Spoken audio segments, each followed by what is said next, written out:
Yoho, selamat datang di channel Diope Anime. Kepada nakama semua, silahkan follow IG kami juga untuk mendapatkan info resmi dan terbaru dari kami.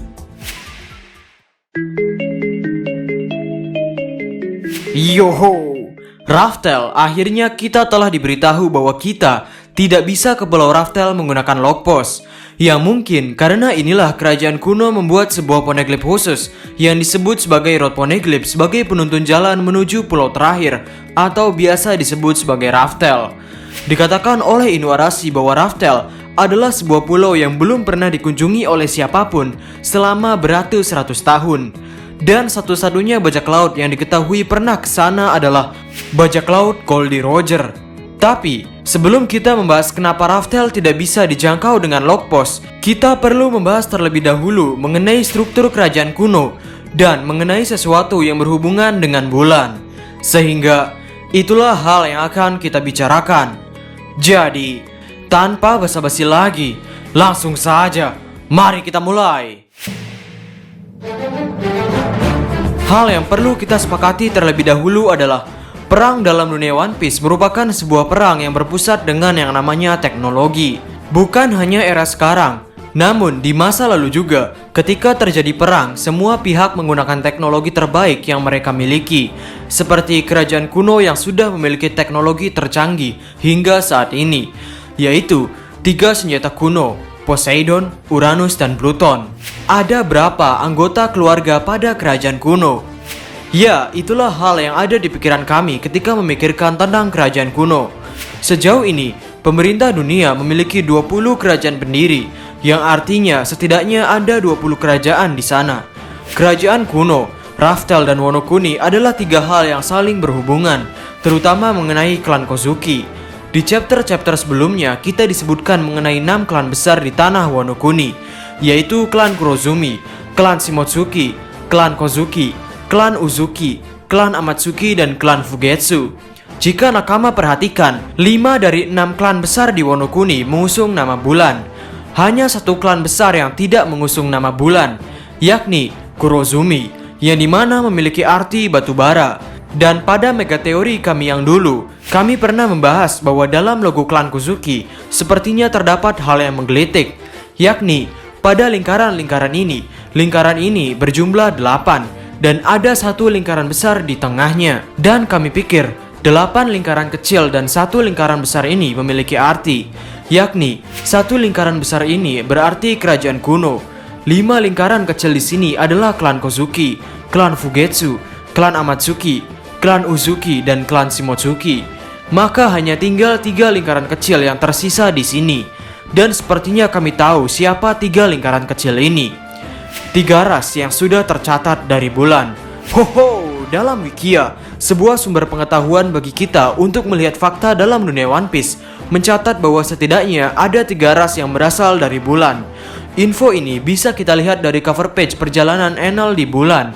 Bisa nakama lihat dan pastinya sudah nakama ingat bahwa di bulan ada 3 manusia bersayap. Dalam cover page ini, Enel sedang mendatangi sebuah kota tersembunyi di bulan, dan nama kota ini adalah Birka. Karena kurangnya sumber daya, mereka pergi ke planet biru. Dan sekarang apa yang kita ketahui mengenai Birka? Ya, Birka sudah Oda singgung pertama kali pada arc Skypiea, yang berarti planet biru yang dimaksud di sini sepertinya adalah bumi. Mengingat bumi juga dikatakan 2/3 isinya adalah lautan. Dan mengenai prasasti yang Enel lihat di sini, berbeda dengan prasasti yang kita bahas pada megateori mengenai hubungan Im-sama dengan Rocks. Di prasasti yang sebelah kiri ini, benar-benar terlihat seperti sebuah perahu atau kapal, karena penggambaran sisi ujungnya begitu tebal, tidak seperti di sebelah kanan, yang mana ujung pijakannya sangat tipis, sangat mirip seperti ujung topi jerami. Jika kita fokus pada satu cover pack ini, sepertinya suku bulan atau orang-orang Birka sudah benar-benar menyiapkan segala sesuatunya untuk bisa ke bumi. Di sini terdapat kapal, dan di bawahnya terdapat seperti ombak lautan, dan di bawahnya lagi terdapat makhluk-makhluk di dalam lautan. Yang sepertinya di dalam gambar ini terdapat konsep dari 3 senjata kuno, yaitu Uranus, Pluton, dan Poseidon. Dalam cover pack ini terdapat 3 ras yang serupa tapi tak sama. Dan 3 ras ini sudah pernah kita lihat pada arc Skypiea. Menurut Wikia dan dalam penglihatan kami, tiga ras ini adalah orang-orang Birka, orang-orang Sandia, dan orang-orang Skypia. Tapi, jika tiga ras ini adalah tiga ras yang memenuhi tiga lingkaran kecil terakhir di logo klan Kozuki, lalu di manakah keberadaan klan D yang konon digadang-gadang sebagai keturunan dari ras bulan juga? Hubungan klan Amatsuki dan buah setan. Ya, klan Amatsuki pertama yang dimunculkan dalam cerita ini adalah Amatsuki Toki. Dikatakan jika ditarik garis dari hari sekarang, maka Amatsuki Toki itu lahir 830 tahun yang lalu. Ia memiliki kemampuan buah setan yang dapat berpindah ke masa depan. Dan hingga saat ini kita masih belum diberitahu mengenai asal-usul buah setan. Tapi, jika benar buah setan itu berasal dari sebuah pohon, maka sepertinya hal yang wajar bagi orang-orang untuk menyebut bahwa buah dari pohon itu adalah buah setan. Kenapa? Karena kita akan dianugerahi sebuah kekuatan yang di luar akal, yang mungkin dengan kekuatan di luar akal itu, orang-orang berubah menjadi serakah dan tidak menjadi seorang manusia lagi. Seperti contoh nyatanya adalah Kurohige. Dan mengenai Amatsuki Toki, apakah ini berhubungan dengan kisah di mana sebenarnya manusia itu ada di surga? Namun, karena seorang perempuan memakan buah terlarang, kemudian manusia diusir dari surga dan jatuh ke bumi. Dan sepertinya Oda benar-benar mendesain Amatsuki Toki dengan kisah seperti itu. Karena Amatsuki sendiri memiliki arti sebagai Moon of Heaven. Ya, terdapat persamaan di sini. Kozuki Toki adalah satu-satunya orang yang berasal dari zaman kerajaan kuno yang memakan satu buah setan. Sejauh ini, kita tidak tahu kenapa Toki bisa-bisanya pergi ke masa sekarang. Kenapa Toki tidak berdiam diri saja di kerajaan kuno. Dan kita juga masih belum tahu kenapa Toki benar-benar pergi ingin ke Wano Kuni. Apakah Toki hanya ingin tahu bagaimana Pulau Wano Kuni itu seperti apa? Atau apakah ada sesuatu yang ingin Toki pastikan di Pulau Wano Kuni? Dalam posisi ini kita memiliki dua jawaban kenapa Toki bisa-bisanya pergi ke masa sekarang. Jawaban pertama adalah pada waktu itu kerajaan kuno sedang kritis, sehingga Toki terpaksa untuk kabur dari masa itu dengan cara pergi ke masa depan dengan membawa seluruh pengetahuan kerajaan kuno asli di benaknya. Hingga pada akhirnya, Toki dapat menyampaikannya kepada orang-orang yang dapat ia percayai di masa sekarang. Yang pastinya, orang-orang itu adalah orang-orang yang berasal dari Wano Kuni dan mengetahui asal-usul kerajaan kuno.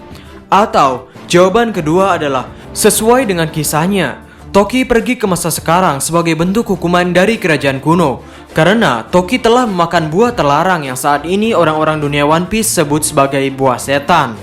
Inspirasi Oda dalam membuat 8 keluarga besar kerajaan kuno.